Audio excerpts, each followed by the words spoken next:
in a row, with any challengers being able to participate freely.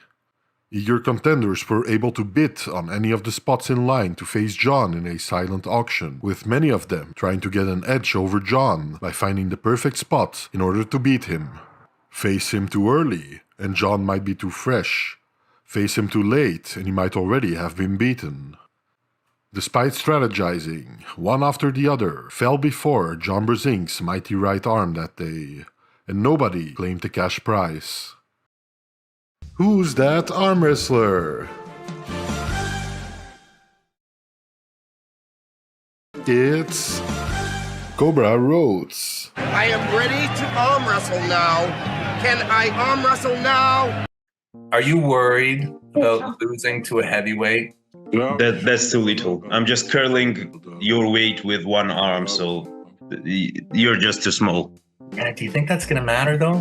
When I put the weight right in the spot, when I come in, or when I hit your fingers? Do you think it's gonna be a curl? I think I won't be even able to feel him, which is slightly sad to me. Another, in my opinion, rather flagrant use of the move. Hello. Good morning, good afternoon, or good evening, wherever you might be. Welcome to the Arm Historian Live. Today, we're going to be reviewing East versus West 20. But before we do that, before we start, let's see who's in chat. Tony Rizzo in chat, what's up, man? I'm also going to start some music here. There we go. The Drew, hey man, what's up? Good to see you. JFT, what's good in the hood? Asks, what's your next documentary gonna be on? Vitali, maybe. Maybe, like, Vitali is definitely high up there. Someone else made a pretty good video on him recently, so that kind of made me postpone my video on him a little bit. But maybe, yeah, Vitali is definitely up there. A couple of other names I've got in mind. Also, a lot of video ideas I'm like working on at the same time right now. It's gonna be like an arm wrestling iceberg part 2 for sure, and then a couple more videos that are maybe not on a specific athlete, although I do have a lot of them in mind too. But yeah, just different ideas I've been working on lately. A lot of good things to come, for sure. Hey Lat Rousseau, how you doing? Good to see you, man. Vitali should be next with his big match incoming. Yeah, might have to time that kind of in sync with his big match. Might have to do that. JFT says, I'm Boss Royale. I don't know why my name's coming up as JFT here. Okay, good to know, Boss Royale. I do know that name a little better than the JFT, although, yeah, I thought you were two different persons. But yeah, YouTube is doing that lately for some reason. Anthrax Baru, what's up, man? Welcome. Good to see you. Yeah, so that's what we're gonna do today. Talk about East versus West 20. I'm gonna run a little poll here to see how many of you actually watched the event. Did you watch East versus West 20? I'd love to know how many of you bought the pay-per-view. And then we'll also kind of get an idea of what you guys thought about it, maybe in a different poll when this one has to run its course. Hey Calvin Jones, how you doing? Good to see you, man. YouTube does strange things, and because I don't change my name at all, mine never changes. Yeah, the Drew. YouTube makes some pretty weird decisions sometimes, although lately they've been implementing quite a bit of new things into their platform. Let's try and get my my camera to focus here. Not quite. Maybe it'll do it in a little while. I know sometimes it tries to pick up on faces, so when I like cover my face, change my hair or something, yeah, it like goes out of focus. Anthrax Barber says, I love the event. I think they set a new standard in terms of production and quality. Yeah, I definitely agree. If that helps. My ugly fat hand. Usually if I can like maintain the focus on the hand and go back, it works, but yeah, for some reason it's having a hard time focusing. Latrousseau says, yeah, I picked this pseudonym since I made the account as a kid. Yeah, makes sense. I think a lot of people still use like the YouTube account or some kind of social media account that they made when they were a kid and still have the same name. Makes total sense to me. Yeah, I could use manual focus indeed, but I'd have to go into the settings here on OBS. See if I can do that really quick. I'll try to keep talking in the meanwhile. Calvin Jones says, yes, the Matt Mask match was a shocker. I love me some Matt Mask. Yeah, loved his match. I think it got elected as like the match of the night. And I think that makes sense. Like, honestly, it makes sense to me. I think I agree there. Although, I do have to say, it was a bit preemptive. There we go. Should be better there with the focus on the camera. I think we're all good now. Let's see. 100% of you actually watched the event. So, yeah, that's way more than I usually get in these polls. I think usually I get about 60-40 or 70-30. But 100% of you actually watched the event right now. Which is crazy to me. Yeah, that's really good to hear because, okay, I think we can start, before we go into the matches proper, I think we can start with kind of the general feel we had about the event, right? And the production value of the event. There's a couple of specific things I want to touch on, but I think like we can kind of get a general feel of what we thought about the event itself, like the production and how everything looked, the camera quality, all that kind of things. Let's see here. That slap was a bit much. Evening, Verbeer, good to see you, man. Welcome, welcome. Roy, what's up? Good to see you. Well, I watched a Russian stream, if you know what I mean. Well, that's completely your choice. I would urge you to actually pay for the event because I think I paid something like 21 euros or 22 euros. And I think it's more than doable for the amount of matches we got, and they were actually good matches. Plus, I think for me, when I buy something like this, the main thing is always going to be, is the production value good enough to warrant the price? Because, you know, matches can always go wrong, you know what I mean? You can always have some mismatches. There's always going to be some one-sided affairs in there. To the point where your entire event can consist out of those kinds of matches. That's just kind of the nature of the sport we're dealing with, right? But I think in the first place, they need to get their production like tip-top, and then I'm willing to pay for it, you know what I mean? If the stream works throughout the entire time, if the shots are decent, the audio, very important for me, should be decent too. Like a couple of those things, if they get those right, I'm more than happy to pay for the event. So, okay, if you want to pirate the stream, I can't really stop you doing that, but I would urge you to buy the actual pay-per-view if you can afford it, you know what I mean? Well, blame the Russians, not me, that's fair. Vladimir, how you doing, man? Good to see you. Tardo Media says, never gonna pay to watch this anymore. Well, that's fair. I would like to know the why behind it, just because I'm interested. I'm not judging you for it. You can spend your money on whatever you want, you know. Roy says, my stream was perfect. So yeah, on the streaming quality, I did experience a couple of snafus, like, in the start, but I do have to be fair, that might have been my own internet connection kind of playing up, or something on my PC kind of playing up. I also had to switch out of Chrome for some reason. I like tried disabling adblock, I tried disabling a couple other extensions and stuff, and it would not for the life of me let me stream it on the Chrome browser on my laptop for some reason. You know, it might have been on my end, but yeah, that didn't work. So I had to switch to another browser and eventually got the stream to work.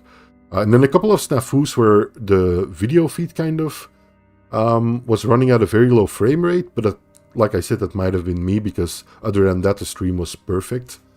Like, I didn't experience any real outages or anything like that, so that was really good.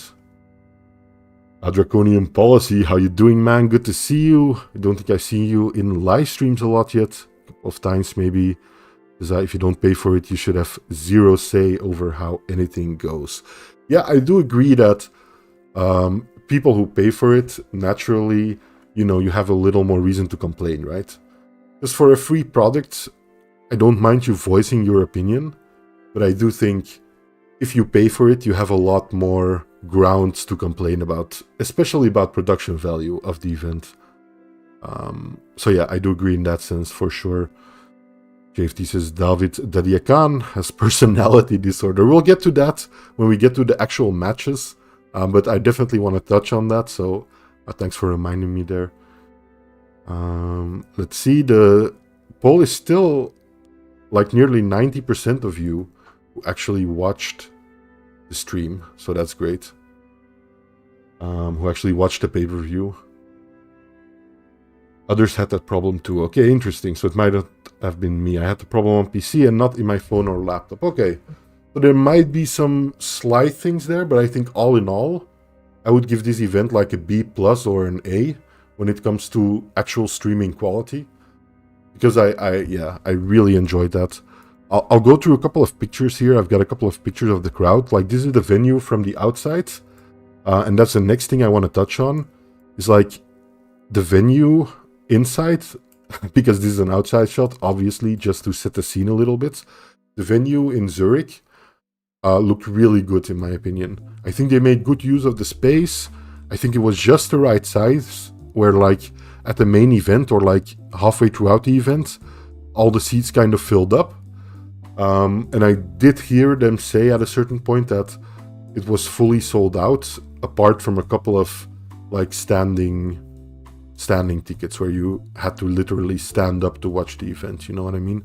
But all the seats and stuff were sold out as far as I could tell.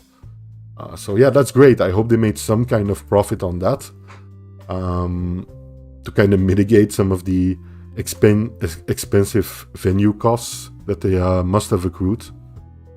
David has always been a hothead, but it wasn't too bad, says Latru. So yeah, it wasn't too bad. The roids don't help, says AI Audiobooks. Anthrax says, I have bought every East versus West event so far, and this one might be the best one so far. They have come long ways from the Turkey days. Yeah, I think I agree there. Like, as far as production value goes, might be the best event so far. The matches, we'll get to that, but yeah, as far as production value goes, I think I agree with that. I think it might actually have been really good. They had, like, as far as commentators went, they had Devon, I think, commentating on nearly every match, and then they'd switch in and out a couple of people, right? Like, Ray was there too, and then Neil, and I think those three were like the main ones I heard in the commentary booth. Also had like these different camera shots, like these ones, where you could actually see the people commentating, which was really cool. There were a couple of like really good shots there that I thought were kind of artful even. Like, you know what I mean? That's not the kind of thing you expect from an arm wrestling event, but I did appreciate it really. Like, I think the cameramen and the way they set up the different cameras did a really good job. Also the switching of views, like there was this slight zoom in right before the go at some matches, which was really cool.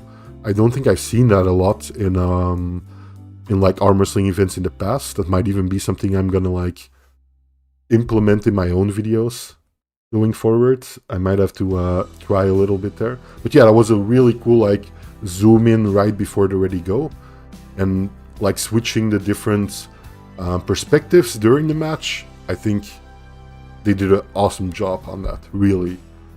You guys know that I'm not like, for those of you who are new might not know, but like I think people who watch the live stream and who have watched it quite a bit know that I'm pretty quick to like give out criticism when it comes to these events. I'm not like East versus West Glazer or something. I try to always be honest with my opinions.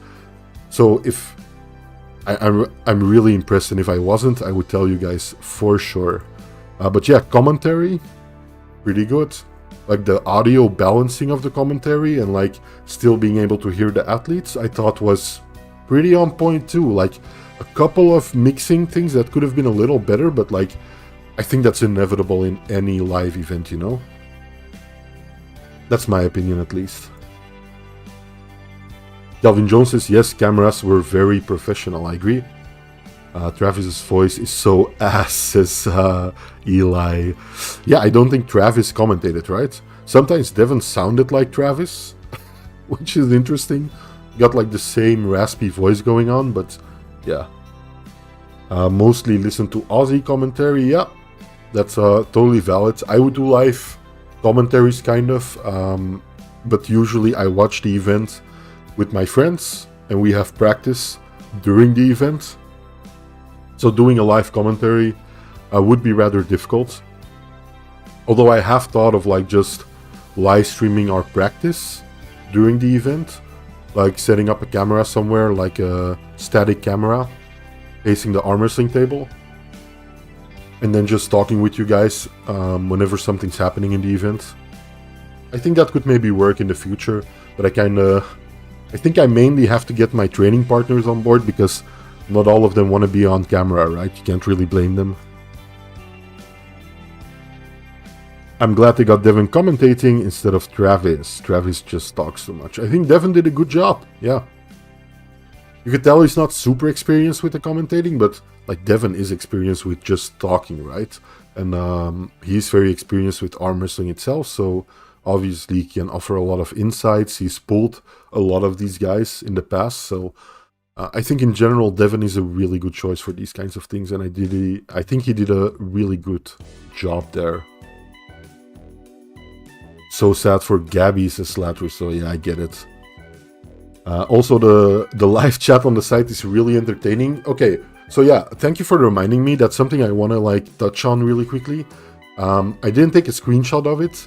I should have. I'll do it in the future, but like for those of you that didn't buy the pay-per-view, you have the main event and then there's like a live chat just like you have here on the site with like people being able to send messages. Although I do have to say, it was a little iffy for me, like updating the messages and getting my own messages in there. It didn't always seem to work, so as far as I could tell.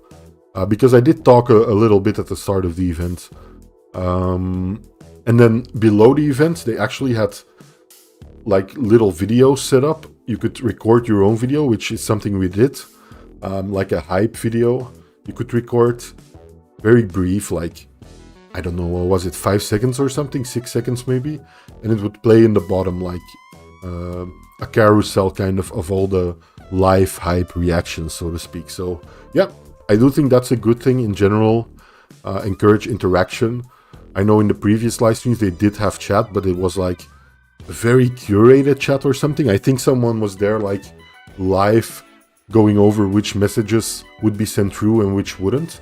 So I do think that this one was a lot better than before. And in general, it's a good thing. Love to see more of that. Calvin says, is live chat real? People never respond to each other. Yeah, that's the thing, right? I did notice when I sent messages, oftentimes they wouldn't go through, or yeah, people weren't really talking with each other. They were just sending out messages into the void, kind of. That's what it seemed like to me. But it did look better already than in previous editions of East versus West. Jay Gonya says it was sick. Arm wrestling is back. I hope so. It certainly instilled like kind of a new passion in myself too, the event. So I really appreciate them putting it on, and I think they did a good job as far as production goes, right? Here's like a crowd shot. That also reminds me, now that I see the guy's shirt with Swiss Open on it, they also had a Swiss Open event that they live streamed for free on YouTube, I think, right before the main event, so to speak. Which was interesting. It looked good, like could have been better with the camera angles. I think they just had like several different live streams with like one static camera capturing 2 tables. Kind of reminded me of a WAF setup of like some years ago. And I think it was organized by WAF, so it would make sense that maybe their production team took care of that one. But I think in general it's a good thing, right? They could put some more work into it, so it would feed a little more into the main event, I think. Like, they could promote the main event a little more on the Swiss Open live stream beforehand. That would be really good. But I think in general they did a good job with that too. I think it goes into a pot and then someone selects a load of non-offensive chats that are interesting. Yeah, could be. Also, their app sucks, says your boy Mitch. Okay, so I know they have an app, but I didn't try it yet. Next time I'll try it. I'll try to remind myself, I'll write it down somewhere, that I should try the app, because I haven't checked that out. But yeah, I'm gonna take your word for it, that it isn't really up to par. Because I've heard from a couple of different people too that they didn't much care for the app. Draconian Policy says, wild if true about Calvin Jones' YouTube. Who says the messages about, yeah, who sent a message about the chat there. Yeah, it would be quite wild, but I do think that that is the case to a certain degree. I do think there is a moderator actually selecting the messages. Might be AI, I'm not quite sure. Like maybe some banned terms or something I could see, although now that I think about it, I did see like messages about Engin and stuff, and some other questionable messages now and then, but they wouldn't stick around for long. So I do think someone is moderating it, and might have switched modes at a certain point to like only allow specific messages that they select. Not quite sure. Did Jerry lose, as Casey Jones? Okay, so I think this might be a good spot to say spoiler warning, right? There's gonna be spoilers in a live stream that's reviewing the event. I think that goes without saying. We'll get into the matches in like 2 minutes here, but from here on, consider yourself warned, right? There's gonna be spoilers. I'm gonna be spoiling every single outcome of every match, and I'm gonna be going over how the matches went as far as I can recall, right? Chat can help me with this. Obviously, I'm not gonna be showing video footage of the matches. I'm going to be showing one still of each match that I think kind of encapsulates the match to a certain degree.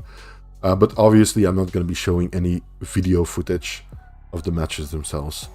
But I think that kind of rounds out the event in general, right? Like a general feeling of the event. I think we kind of covered that. The crowd looked good. Seats were filled, especially when you got into the event a little more. Seats were filled. The crowd went wild several times when it was appropriate. So I think in general, really good job on the crowd.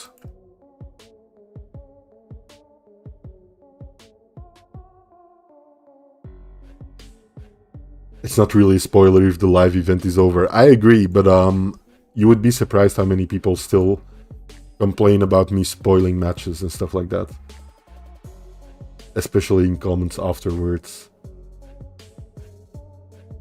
Let's start with the Jacques match. So I did the matches. You can see here the crowd pretty filled, right? A lot of people on their feet. And even here, I think it wasn't quite full yet because you can still see some empty seats there, right? But let's move on to the matches proper. I'll be going over them in the order I can remember them happening. But correct me if I'm wrong here, right? So they started off with the female match, which was Persson versus Babayeva. Babayeva of famous arm wrestling dynasty with like Ruslan and Rustam. Yeah, really good arm wrestlers, and I think Babayeva proved that here by defeating Persson like she wasn't even there. Quite a mismatch, if we're being honest. I think even the commentators said at a certain point like Babayeva is like several levels above Persson, so yeah, unfortunate. would have been good to start off with a banger, but unfortunately didn't quite work out that way in this instance. Still, decent match again as far as like angles and what they showed us. Pretty good starter to the event just to get people warmed up, right? I think Roy is having a little moment about Risto. The Drew says, I'm not a fan of strict WAF enforcement, personally. I think, okay, we'll touch on the reffing a little bit now. And we'll go through it more match per match, you know what I mean? Because some matches, I agree, could have been a little better, but in general, I quite liked the reffing at this event. Like, I think they were strict at certain points when they should have been strict, and I think in general, it kind of helped. Plus, it's kind of a thing that I feel, if they are just consistent in how they apply the rules and how, when they intervene, if they're just consistent in that, pullers will adapt and less fouls will happen in the long term. You know what I mean? If people are noticing that certain things can't happen anymore, like I'll just throw out an example here. I think Camille at a certain point got fouled for, and I think that's also the match a lot of people are talking about here, but I think Camille at a certain point got fouled out for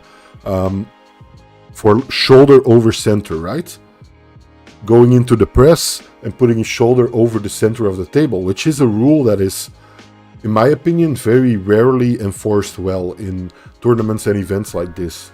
And they did enforce it here. So I think if they keep doing that consistently, we'll see less fouls of that nature happening in the future. Athletes will be more aware of it and will start to adapt. So I think as long as they're consistent in how they enforce the rules, that's a good thing. You know what I mean? You might not agree with which rules they're enforcing and how hard they're enforcing them, but as long as they stay consistent throughout the events with the level of strictness and how they're enforcing them, I think athletes will slowly adapt to them and we'll see less fouls happening. That's my opinion. Southern Maine arm wrestler says, I agree, Risto ruined the event single-handedly. Okay, it's interesting to see this many opinions that thought the reffing wasn't that good, because in general, I had a pretty good feeling about the reffing in this event. Might be a controversial take then, but yeah, that is the way I felt. Let's make another poll here. I'll end this one here.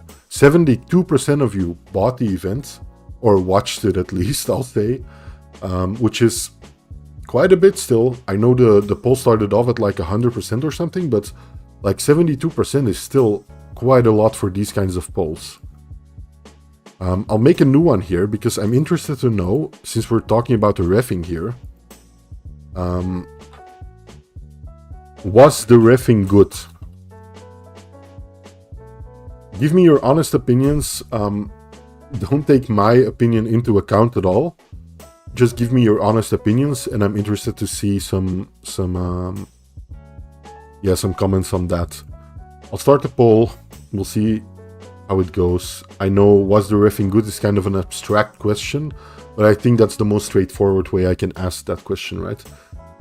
Truson says, where are the Levan, Ermes, Devon practice polls? Yeah, I heard like Devon pulled with Ermes 2 hours or something in the after poll, so I don't know if they actually filmed that. I don't know. Let's move on to the next match.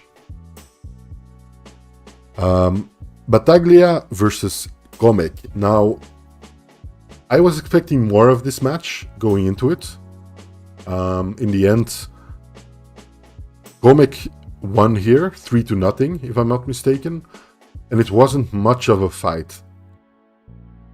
I think he pretty much dominated the hand of Battaglia every time and went straight through him. So, as far as I can remember, wasn't much of a fight here. Kind of went how I expected in the sense that I thought Gomek would win, but I didn't quite think it would be that one-sided. But still, not the most exciting match. Still glad to see these guys because we don't get to see a lot of them. Especially Battaglia. I think it's his first event, right? His first East vs West event. I know he pulls a lot in WAF and does quite well there, but I think it's his first East versus West event, so it was good to see some faces that we don't get to see that often, especially in the super heavyweights. Should be 3 answers, yes, no, middle. Yep, that's fair, the Drew might have been better. Draconian Policy says, I keep the bar for good revving pretty low, honestly. Yeah, it's always, it's hard to kind of see it from their perspective because we can't. We don't see everything they do. The cameras don't always pick up on everything they see. And in the heat of the moment, I get that sometimes there's going to be a couple of questionable calls. I think that's just the way it is in every sport. And it's something you have to take into account, that you're not always going to agree on the reffing calls.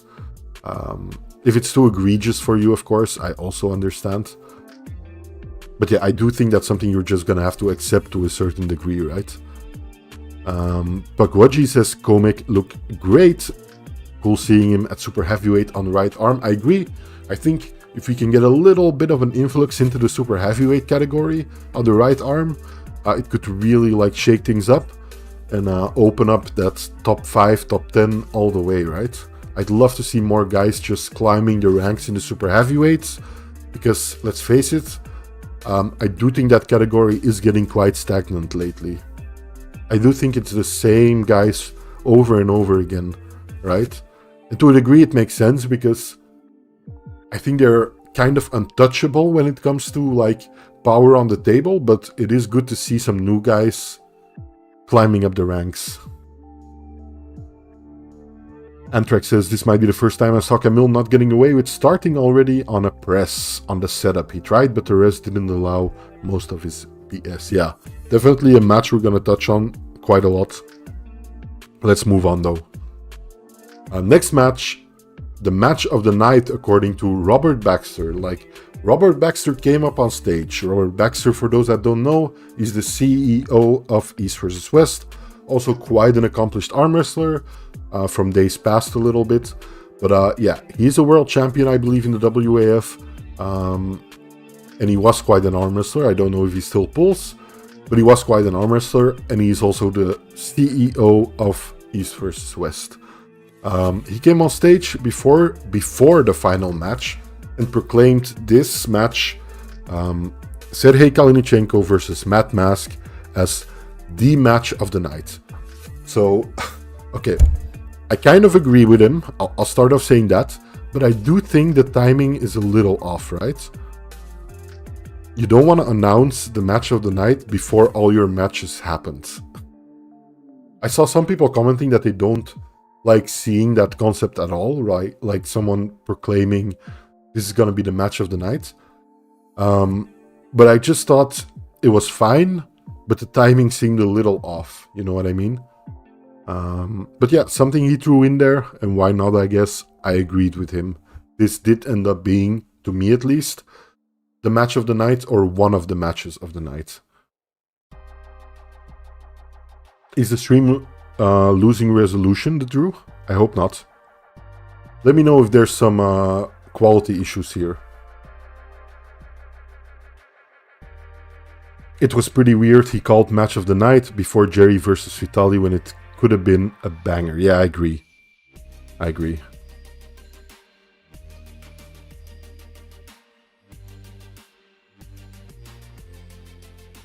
Anthrax says, Matt was awesome apart from his antics that people love. He's a really smart puller. Matt surprised me. He did really well. I'll tell you now, he won this match 3-1, I believe. And yeah, in quite a convincing fashion. Like, I think Kalinichenko played it smart. It could have been 3-2, but I thought it was 3-1, right? If I'm not mistaken.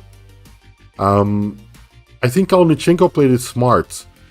At first, you could see he was overpowered, especially in the hand and wrist division. Matt took his hand and wrist, slammed him to the pad pretty quickly and pretty dominantly. But Kalinichenko was falling out quite a bit, making Matt fall out quite a bit, and like dragging the match on, right? And you could see it was taking a toll on Matt because Kalinichenko came back with his own win when the buckle was on Matt's side. I think during the second round, Kalinichenko took that round. And yeah, I could see the tides turning. Like I predicted, Kalinichenko is doing a really good job here. He'll go on to win this match. He'll turn it around. Matt Mask will be gassed. And Kalinichenko will take this. No, didn't happen. Very surprising, very good battle. Yeah, loved this match. Really did. And Matt Mask, super entertaining. Like a ton of swearing, of course. It's Matt Mask. But super entertaining.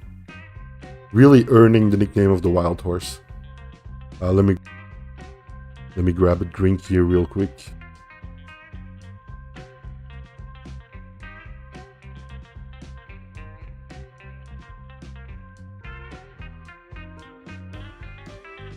Awesome win for Matt, Jacobi, and I agree. I want to see Matt versus Oleg. Could be a fun match. Interesting. He must want that Nugo match again. Yeah. Although that was on the right, I believe. If I'm correct. And this one was a left-handed match. But really good match. Like Matt's left seems to be in tip-top shape. He says like sometimes it shows up and sometimes it doesn't. Who knows, this time it definitely showed up. Kalinichenko also like 10 kilograms heavier, so I don't really get the weight class of this match. I don't know if it like influences any rankings at all. But I do think Kalinichenko was like 10 kilos heavier, right? At least on like the athlete stats, it said Kalinichenko was like 115 and Matt 105. I don't know if that's actually true. Might have gotten some stats wrong, but yeah, pretty crazy. Nugo got bodied, he never even got fired up. Yeah, we'll get to Nugo soon enough. Latrousseau says Matt works non-stop. Every time he wins is a celebration. I agree. Love me some Matt Mask. I think low-key, Matt Mask might be the future of Western arm wrestling to a degree. Like, I could see Devon retiring and Matt Mask taking over the role of, like, most outspoken Western athlete. If he continues to climb this way, yeah, it might be doubly so, right? You know what I mean? Matt weighed in at 110 kilograms with shoes. Interesting. I did remember seeing he was 105, listed as 105 on the stats, but I might have misremembered that though. Yeah, Mr. Fightbot, I agree. Matt is not the youngest guy, but I do think he's still younger than Devon by quite a bit. Like, he's not a young guy, obviously, but I do still think he has like the room to grow still. He's still very, like, I don't want to say fit necessarily, but he is fit, of course, but I think his character just kind of could be able to fill that void that a character like Devon would leave when he would retire from the sport, you know what I mean? Not that I don't think he ever will fully retire from the sport, but I could see Matt Mask being entertaining enough that he could fill that void to a certain degree. Especially if he like continues to climb and he gets to the absolute top of like the 105s or something. Yeah, I think he could be like one of the main crowd draws here. He might have to tone back on the swearing a little bit just to appease some sponsors, but I do think in general he has the potential. But this match, really great. Love it. Matt Mask took the win in the end. Very deserved. I want to touch on this, by the way, just because I see here like the little red warning bar. You see that little red warning bar up top there? Like below Matt Mask there, warning, and then one dot filled in. Great job on that. Like, they updated the scores right away. They updated the warnings. When it turned into a fall, this little red bar just kind of slid out.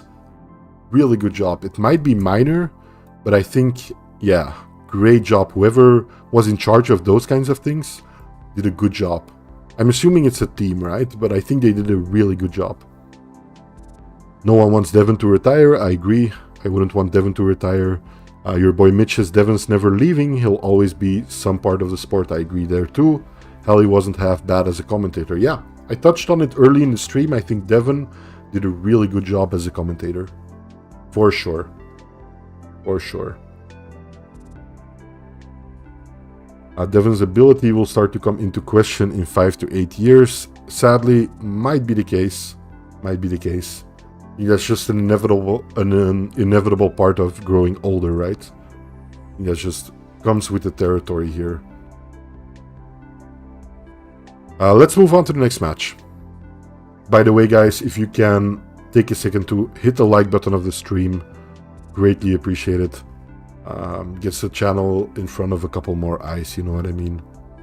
It only takes like 1 second. So it would be great. Next match.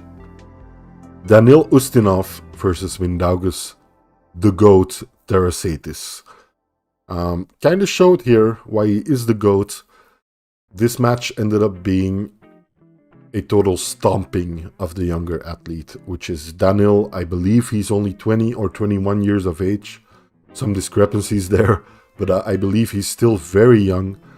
And Mindaugas kind of showed him why he's the GOAT, right, in this weight class.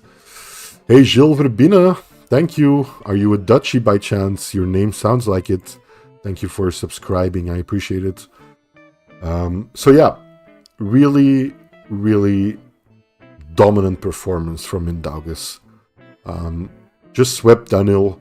Started looking at the crowd, smiling, just holding him in the center. Talking to Danil at a certain point, I think in Russian, I believe in Russian, that might be a language they have in common. Yeah, just, I believe it translated to something like, even with that big a biceps, you're still not strong enough. You should have prepared better for this event. Stuff like that, just totally schooling Danil. Yeah, couldn't really do a lot. So, kind of a mismatch, but still, I think like, Ustinov gave it his all, and Mindaugas kind of entertained the crowd. So, still a pretty good match, if you ask me. Still pretty entertaining. Draconian Policy agrees here. Mindy, pretty amazing stuff. Yeah, total masterclass. Your boy Mitch says, Godzilla is a freak of nature. 59 and destroying a kid 30 years younger. Yeah, another match we'll get to. Godzilla keeps impressing me. Obviously. Mr. Fightbot says, yup, that's me. Interesting. Well, Gilles, welcome if that's you. That name actually sounds more Flemish than it does Dutch to me. But it might be Dutch. What do I know, right? Amtrak says, pure domination, not much to say. Yeah, that's what it comes down to, right? But I do still think we need to, like, emphasize that Mindaugas did a great job at entertaining the crowd. Jacobi says, enjoyed Minda at this event. His character is growing on me. Very true. Mr. Fightbot, awesome to hear, man. That there's another Flemish person here in chat. Welcome, welcome. Do you arm wrestle, Mr. Fightbot? You go to some events in Flanders? If you do, hit me up sometime. I go to like nearly all the events in like Belgium, the Netherlands, places like that. Latrusto says, I also enjoyed the live interviews. Yeah, I agree. If you're talking about like, I enjoyed the one post matches. I thought those were very good. I think we need to do a special shout out to Alex, which was the translator, like the Russian translator, I think. Russian, Georgian. I think he translated those two languages mainly. He did a great job. Like, he's really fast in the way he translates and talks. And as far as I could tell from other people's opinions, did a really good job at translating accurately. So, really nice. Mr. Fightbot said, I'm pretty new, not competed yet. I train at Static Arm Gym. Awesome. Good to hear, man. I might have seen you. I go to Static Arm every time they put it on. Actually, Static Arm is the first event where I won my class. Granted, it was an amateur class, but I did win my very first class at Static Arm. more than a year ago now or something, I think. So yeah, I might have seen you there, or I maybe will see you in the future sometime there. So, but great to have you in the sport. We need more Flemish people in the sport for sure. Latrousseau says, Alex is my favorite translator. I agree, the guy is doing a really good job. Like, funnily enough, the translator for Yoshi, I think they picked up off the street, like, a couple of days before the event, or a couple of hours before the event, because they just needed a guy who could speak Japanese and could translate, which, you know, must have been, I don't know how good Yoshi's English is. I'm assuming it isn't so good, but it must mean that it must have been quite an isolating experience for Yoshi at times, being at the event. Imagine being there and not being able to talk to nearly anyone. I'm sure you could let your arm do the talking for the most part, but still. Mindaugas on the background looks like he's eating the soul of his opponent. Yeah, Florian, that is kind of what it was, right? Let's take a look at the next match, which is Yoshi versus Pietro Marharint. Really good match, again. I think this was one of my favorite matches. Excuse me. I think watching it live with my training partners, we got really hyped for Yoshi. He came in with the Japanese fighting flag bandana. Yeah, Yoshi won this match 3-0, I believe. If I'm not mistaken, 3-0. But like the first round, I wish I could show you guys, but you're just gonna have to go back to the event, or you're gonna have to watch it on YouTube in a couple of days. But like the first round, Marharint he had complete hand control. He got Yoshi's wrist even and started to hit on Yoshi with crazy side pressure, trying to get through there. Yoshi went into a sort of king's move, open top roll, and just held him like several times, like right above the pad, with Marharint just hammering down on him continuously. Like, I think the first round alone were like 20 hits or something crazy. But Yoshi hung in there despite not having hand control, and finally got the pin on Marharint in the end. And the rest of the match was kind of a foregone conclusion, it seemed. Like, I think Yoshi, I don't know if he was able to finish the match earlier necessarily, but it did look kind of like he was playing with his foot, you know what I mean? He just took over the match. After the first round, Marharint was kind of done. So, really good match all in all, because I think Yoshi just showed the versatility of Yoshi, transitioning from like a king's move to a press really quickly. At a certain point, he was like feeling out Marharint for a second. No, couldn't push through. Go back to open top roll really quickly. Yeah, Yoshi, amazing puller, and just showed his versatility and experience on the table. Marharint was it just seemed like by the end, he wasn't only defeated physically, like completely tired out, but also mentally. Like, it seemed like there was some frustration going on with Marharint. I know some people kind of commented on some things he said to Yoshi, or kind of the way he threw Yoshi's hand away after they shook hands in the end. I didn't really see a lot of that. I don't want to presume, like in the heat of the moment, small things like that can happen, and I think people often read way too much into it. But yeah, really enjoyable match. Yoshi took the victory in convincing fashion. Awesome. Really good to see. Anthrax says, Yoshi's king's move so good it broke the table. Yeah, that is another thing though. There were 2 match stoppages. Thank you for reminding me there, Anthrax. There were 2 match stoppages because the riser of Marharint, who was using a riser, I believe, came off, like got loose, came off the table itself. So at a certain point, you saw like Risto bending down, putting his actual foot on the riser to keep it in place. So yeah, minor technical snafu there, but I think they solved it quite well. And I don't think it it really mattered in this match. I think it was even kind of a get out of jail free card for Marin there. Oh yeah. You're not strong, your arm doesn't bend, is what someone translated, says Latrus. So, well, might have been what he said. I can't be sure there. I've seen similar things being said by people who claim to know what Marin said in that moment. I don't speak Ukrainian or Russian or whatever he was talking. But yeah, that is what some people have been saying, that Marin told Yoshi, like, you're not actually strong. But I've also read some people saying, like, you're really strong, that he said that, so I don't know what to think. Like I said, it's kind of in the heat of the moment, in the heat of battle. I can't really blame him for saying anything like that. Probably very frustrated. He wouldn't be the first person to get really frustrated with a good King's move, right? It is very interesting to see, though, how people respond differently to Yoshi King's moving versus some other people King's moving, like Michael Todd, for example.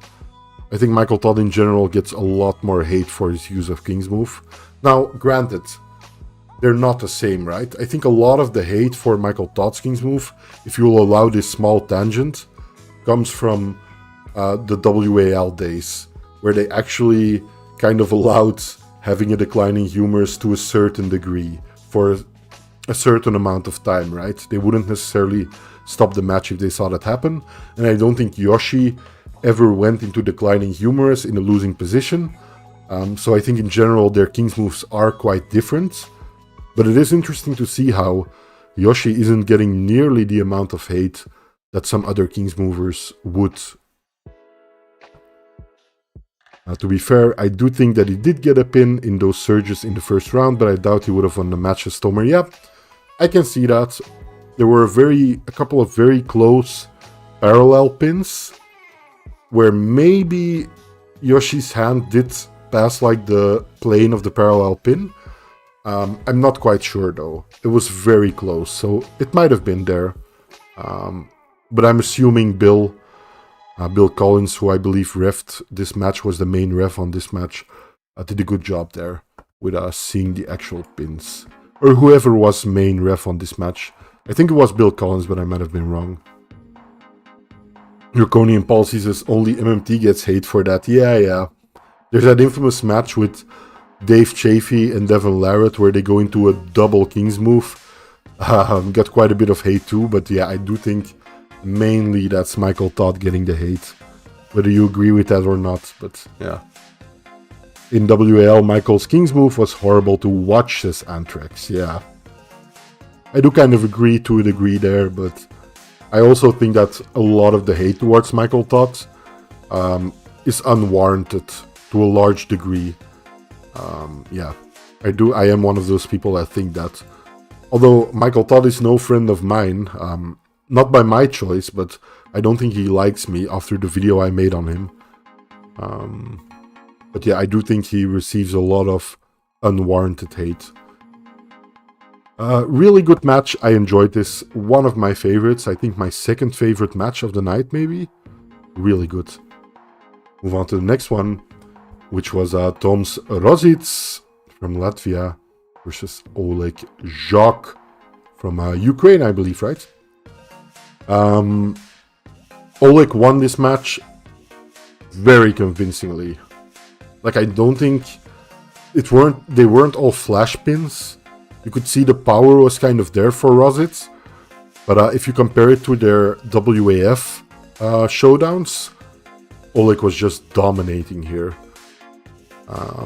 Yeah, not a lot more to say about this match. Oleg took this match very convincing fashion. Even in the commentating booth, they were kind of telling stories about, maybe Oleg can return to his former glory, so to speak, right? For those of you that don't know, Oleg Jacques was in a tragic accident, I believe 2018. Unfortunately, we lost a very legendary puller in that very same accident, the late Andrei Pushkar, and also Oleg's father, unfortunately. But yeah, Oleg Jacques did make it out, and seemingly in very good condition, right? seemingly getting right back up there. I hope he continues to grow. Because, a lot of people, I think, kind of forgot, but at a certain point, and they mentioned this in the commentating booth, at a certain point, Oleg was in contention for the #1 overall left-hander. This is a guy that weighs like 85 kilograms, something like that. The overall left-hand champion. He was in contention for that. I don't know if he quite reached that ever, but definitely up there. So I hope at some point he can return to that and maybe even surpass that, who knows. How crazy would it be to have like a 85 kilogram guy in the super heavyweights, competing with the likes of Vitaly and stuff? Can you imagine? I would love to see it again. Your boy Mitch says Oleg's left arm is a sight to behold on his frame. Indeed it is. Indeed it is. How old is Oleg now, says Stomer? I'm not quite sure. I think like 30 maybe? Something like that.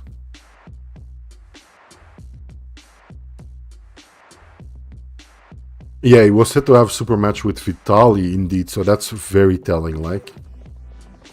Oleg lost at 105 kilograms, right? I do think he has like 1 or 2 losses in the recent years.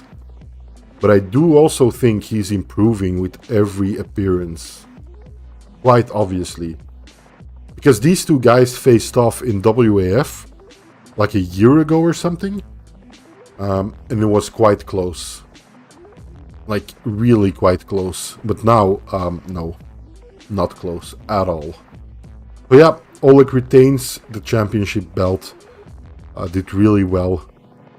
Way to go, Oleg. I'm rooting for you, Oleg. Keep it up, man, because, yeah, quite an exhibition you put on there.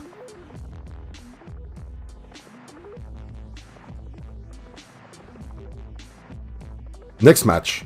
Another very one-sided affair. Another championship match. They did 2 in a row there.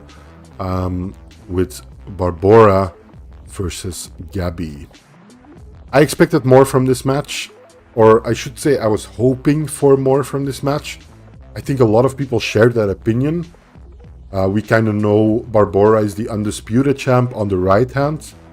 But now she managed to solidify her dominance on the left as well. Taking the belt home on both hands. I believe the first East versus West champ who did that. If I'm not mistaken. So, he was obviously very happy with it. Gabi didn't stand a chance. Like, after the first pin, it was like a flash pin. But I'm done. You could see it in Gabi's face. Didn't really have that much for Barbora, at least on that day. I don't know if she just showed up in less than stellar shape, or Barbora is just that much stronger. Very hard to tell. I'm looking forward to seeing more matches, although... Who is left to face Barbora, honestly? On either arm. Who would put up a fight versus Barbora? Is it time for Barbora to start pulling in the men's division? No, I'm joking, obviously. But it is quite telling that I can't really offhand think of any like female super heavyweight that could challenge Barbora in any significant way, right? I know there's a limited pool of the really elite super heavyweight females, but like I can't think of any right now. There's Sarah Bachman, but I don't think she stands a chance. There's Egle, I don't think she stands a chance. I don't know. Who else is left there? Ryan Bowen versus Barbora? Sure. I'd pay to see that, yeah. So Ryan Bowen is now relegated to the female super heavyweight class, is what you're saying.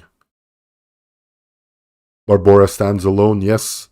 I do think a lot of people are making kind of the same comparison with Levan. Kind of Barbora being the Levan of female arm wrestling. That being said though, I do want to see Levan pull on the left again. I know it's been injured for like what seems like an eternity, but I do want to see it at some point. Gabi has probably reached her limit for her frame. Yeah, might be the case. Might be the case. Anti-Platitude says Gabi still beats 99% of the female pullers out there. Yeah, I think more than 99%. For sure. I think Gabi is a number 2, the way I see it. So yeah, definitely no like this to Gabi, but Barbora just... Gabi couldn't do anything. Barbora just outpowered her in any way possible. So yeah, tough to see for Gabi fans. I do think we needed to see it on the left hand as well. But this just solidifies Barbora as at least the strongest female arm wrestler on the planet right now, as far as I can tell. Next match. Coming here to Kamil Jablonski versus David Dadikyan. Now, I chose this frame very specifically, right? It's not a frame where you see both athletes at the table, but it is a frame that I think encapsulates the match in like a suitable way, you know what I mean? It's quite telling. This match, a lot of people, I think, hated the reffing for this match. Or loved it. Some people loved it, I think. Let's take a quick look at the poll, it reminds me. So 85% of you thought the reffing was good for the event. Very interesting, yeah. That is an interesting result there, for sure. I would have expected more people to find the reffing not good. That being said, maybe I should have included a middle option there. But yeah, it is quite telling that more people found the reffing at least adequate, right? Very interesting. The scary thing is that Barbora only going to get better and better as time goes on. She's super young. I agree. True talent, true virtuoso of the sport, for sure. This match, though, Kamil got pummeled by David Dadikyan, and you'll see that with pressers in this event, kind of a running theme. It seems like some of the top guys have kind of figured out how to counter the press all but perfectly, right?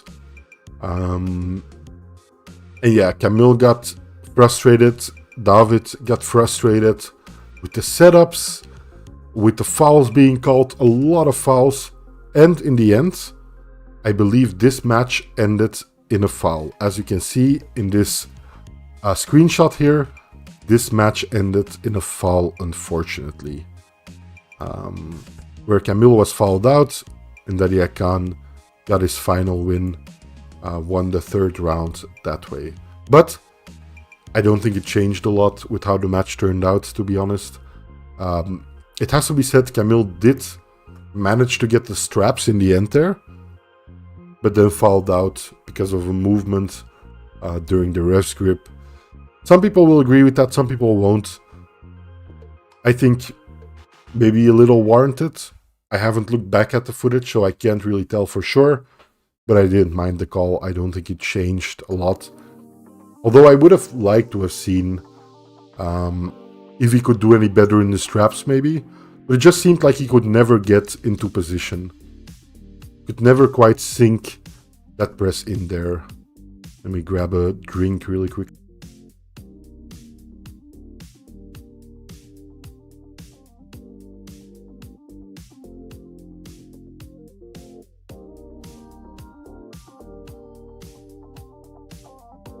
Anthrax says the refs did what the refs should do. They enforced the rules. It's Kamil's fault. He does not want to adapt the rules to the rules he agreed to. Yeah, and like I said, I think if they can just keep the rules enforcement consistent, I do think athletes will start to adapt to those rules.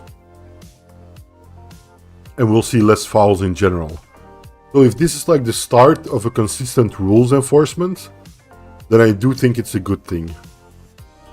And it will lead to fewer fouls along as the event goes on, right? In the long run. Lagia says this was one of the worst super matches to ever watch. I can certainly get why you would feel that way, Lagia, for sure. Dadikyan is way too strong, says Anti-Platitudes. He did seem way too strong for Kamil here. But yeah, that's what I'll say about this match. I found it quite enjoyable for what it was, just because it was such a festival of fouls, to call it that. But yeah, unfortunate. I would have liked to have seen if Kamil could do anything in the straps at all. I think a lot of people, though, have criticized Kamil in the past for getting away with way too many things. So in that sense, maybe some people will be relieved. Draconian Policy says, I wonder if Alijan will ever come back. It's been a long time. It has indeed. I don't know. After the whole 15k or 50k, or can't even remember what kind of absurd amount people were like saying Alijan was asking for. I don't know if it's true. I just want to make that clear. I don't know if it's true. But yeah, I can kind of see why they wouldn't be too eager to invite him again if it was true. Homer says, I would never trust Devon to be a ref, especially given how inserts his children into jobs at East versus West undeservedly. I get you. On the other hand, I think it's kind of normal that kids want to step into their dad's footsteps in that way. Let's move on to the next match. Irakli versus Todd Hutchings for the title best of 7 match. Todd dominated Irakli. It's not like he just blasted through it without any effort. Obviously, Irakli still got in some pretty good defensive positions, but it just seems like even though he stopped Todd just gets a little more power. He like coiled around a little more, got a little more supination in there, and just dragged through. Like extra hits to just finish the job. So yeah, Todd dominated this. I think in his post-match interview, he said, I don't know who I want to face next. Maybe this is my call to go up in weight, or to go to a higher weight class and stay the same weight. So yeah, it'll be interesting to see what the future holds for Mr. Toddzilla here. But very dominant performance. Like putting on a showcase of how strong Toddzilla really is, right? Yeah, that might be the case. He might have been asking for another currency. 50k in like a different currency there might be the case. Anthrax says Todd should get the award for being at the top of the sport at his age. It's actually insane what the man is doing as an athlete. Yeah, and he keeps getting stronger and stronger, right? I think Todd is like 59 or 60, which is, yeah, like you said, crazy. Todd's head is the same color as the word in the background, Switzerland. It's funny because I actually mentioned this, like, to my training partners, also mentioned, like, it would be very interesting to see athletes' blood pressure, like, spiking throughout the matches. Getting a clear vision of how that looked would have been interesting. But yeah, not a lot more to say about this match. Todd absolutely dominating Irakli, and Irakli being a pretty good sport about it, as far as I could tell. Moving on to the next one. Nugo versus Oleg. I was expecting more of this match. Nugo didn't stand a chance. It looked like he got kind of rattled there even. Also, when introducing him, Neil called him Tick Tick Boom. Now let that sink in a bit. I'm assuming they talked about it beforehand and Nugo didn't have any issue with it. I don't have any issue with it. Like, that's their... whatever they want to call him, that's fine. Whatever nickname they want to give him, that's fine. But it was quite funny to me. Quite a striking nickname there from Neil Pickup. Never ceases to amaze me with how he comes up with these things. If he actually came up with it on the fly, like, pretty amazing there. I'm assuming he talked with Nugo beforehand, because a little insensitive if he didn't, but I'm guessing, like, kind of the vibe I got from Nugo, that he was totally good with that. He doesn't look like he takes himself too seriously, Nugo, in a way. Like what I've seen from him in interviews and stuff, especially in his, like in the press conference, he put on like glasses with like middle finger on them for his opponent here, but unfortunately wasn't able to deliver on the middle fingers and took a loss to Oleg Petrenko, not really standing much of a chance, it seemed. Like there were a couple of times where he could kind of set in a little bit, but Oleg just powered through every time. Took his hand too. Wasn't pretty. Just kind of dominated Nugo here in this championship match. Draconian Policy says, I wonder how Frank Lamparelli would have done against Nugo. Yeah, me too. Me too. Would have loved to see that match. I saw some after pulling of Devon and Frank is looking strong. Looking in really good shape, so would have been interesting for sure. But yeah, still like Nugo as a puller, and as a person it seems, want him to have more matches. Unfortunately, couldn't really deliver here. So yeah, also, kind of on a side note, I think it's a really good decision that they actually gave the belt in this match and didn't just keep it with Devon. Because in a way, Devon is still like the champ of this weight class, right? Devon is like one of, or the last person who beat Oleg Petrenko. But still really good that they gave out Devon's belt, even had Devon on stage handing the belt to Petrenko, I believe. So good decision there.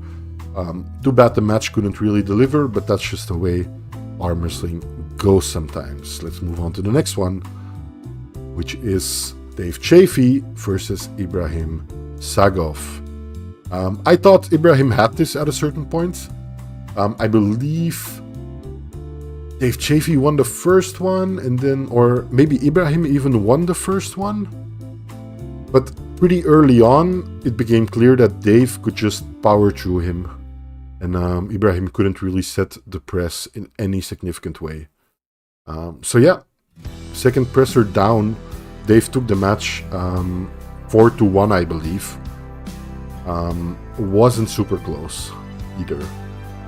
Was closer than some of the previous title matches, but wasn't super close. So Dave, in a way, the 115, I believe, right? The 115 champ right now. Which is, I think, I haven't seen Dave look this healthy and this happy in a very long time. So awesome. Really rooting for Dave to like kind of get a second peak in his career and hope he keeps doing great. Like, really awesome. Good pulling, smart pulling, especially for Dave, because Dave in the past has been kind of a, not a dumb puller, obviously, he knows how to arm wrestle, but has been kind of a one-trick pony to a degree, right? And I think he arm wrestled really smartly against Ibrahim here. And I think he's also more versatile at this weight. Just more dynamic in the way he moves, at least that's what it looked like to me. But obviously hasn't lost a lot of his strength, powered through, and got the better of Ibrahim in this one. Good on you, Dave. Keep going, man, really. I hope he keeps going the way he is.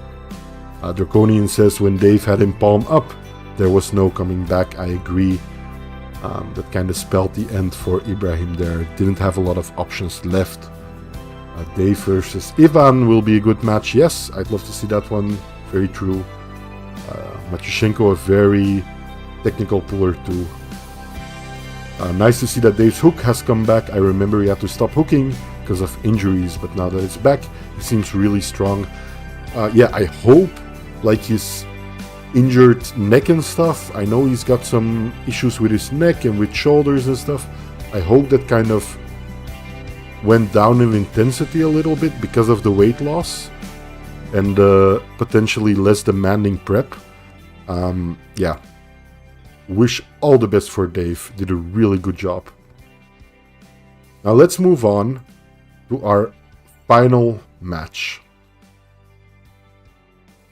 This match, I think, was quite possibly the shortest match of the night as well.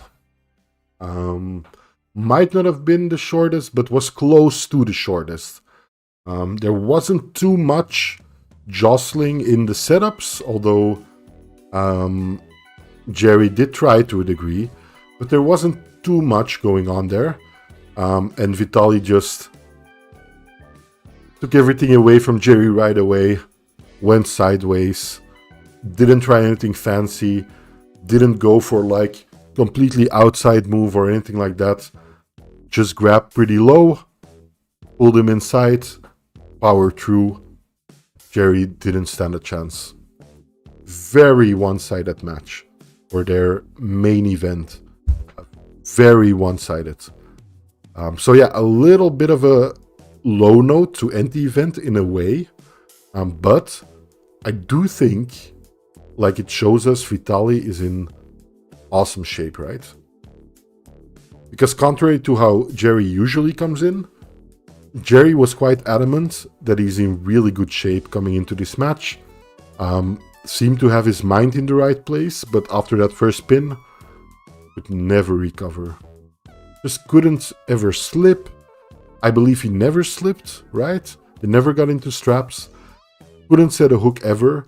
So in that way, disappointing to see, because I would have loved to see, like I think Vitaly commented on it after the match, if they ever slow pulled or if he allowed Jerry to get into a pressing position, the match would have looked a lot different. But unfortunately, not the way it went. Not the way it went at all. And Vitaly just dominated Jerry here. What does this mean for Vitaly in the future? I think he's facing Levan next. I think they asked him post-match, I'm sure they talked about this beforehand, but I think they asked him post-match, what do you want to see? Who do you want to see across from you at the table next, Vitaly? Devon or Levan? I think they outright asked him. And Vitaly said, I want to see Levan. So, yep, there you have it. I think that's going to happen first. Somewhere at the end of this year, maybe, if we're lucky, or maybe start of next year, and then maybe a Vitaly-Devon match. Somewhere in April or May or something, I don't know, maybe March even if we're lucky. But yeah, something to look forward to for sure. But kind of a low note to end the event. Unfortunately, not the most competitive match. But I did appreciate it for the dominance Vitaly showed here, right? Jerry seems to be too one-dimensional. Well, I think it's like quite a bit of people touched on this after the event. Every presser, like every committed presser, and I'm talking about like Sagov, Kamil, Jerry, I think those are like the three main pressers in this event. Every press guy here didn't do well. Like, they couldn't set their press at all.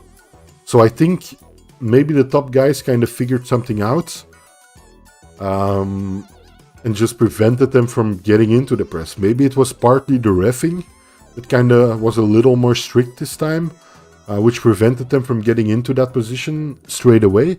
I don't know. I couldn't tell you. But it is quite telling that all three of dedicated pressers couldn't set the press for the life of them, right? So, love to see, in a way, it's kind of good in that sense that Jerry now has a ton of potential matches. They can throw Jerry at anyone in the top 10. And we can just see if they figured out the press. Maybe Jerry can, who knows, maybe he learns how to top roll well. I'm sure he does know how to top roll, but like at the level of an elite, maybe he'll kind of develop his strength there, so he at least is able to slip. Because the way it's going right now for Jerry, not looking too good. Not looking too good. Just a few years ago, Jerry had the EVW belt. Crazy, right? Yeah, he's still ranked high, and I think with good reason. I think he's still hard.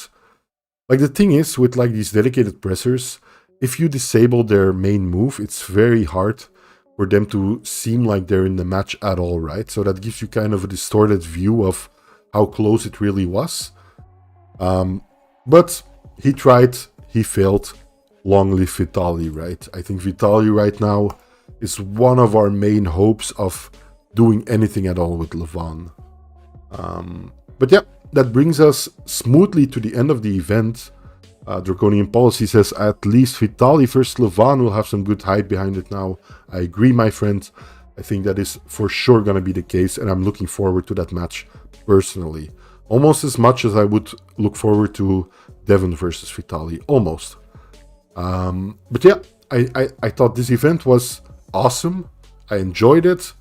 I hope they don't keep driving up the price, because the price point is right on the edge. Personally, I can afford it, but it is right on the edge. And yeah, I liked it. It went smoothly for the most part. I think the pacing they had was good. The clock they had with athletes coming back to the table, actually someone announcing 30 seconds left until athletes have to be at the table, was all really good. And in general, I would give the event like a strong B+ or like an A- or something. Like, there's obviously going to be some small things you can improve here and there. The matches were a little one-sided in some cases, but all in all, really good effort and really great event. It really got me hyped again for watching the next East vs West events, and it does seem like they're going to be organizing them more frequently. So I hope with all my heart they got a profit out of this.